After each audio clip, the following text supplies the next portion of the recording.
sementara ini yang masih mendaftar adalah Saudara Ahmad Horela, Ketua DPC Partai Hanura Maluku, dan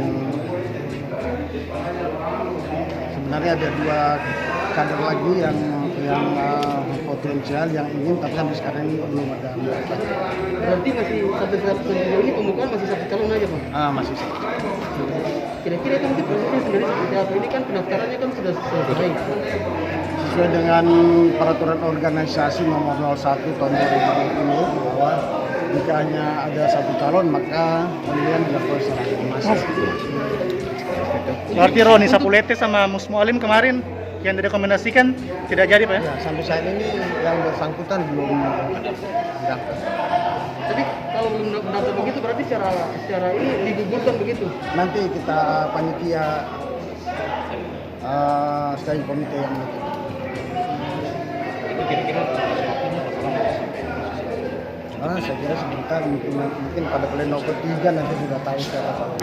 kedua melihat dinamika sebelumnya itu kira-kira bagaimana mengantisipasi supaya tidak terjadi lagi konflik-konflik interest di DPD sendiri? Ya, sebagaimana tadi dalam sambutan saya katakan bahwa Musdaluk ini harus terlaksana. Terima kasih sudah nonton. Jangan lupa like, subscribe, dan share ya.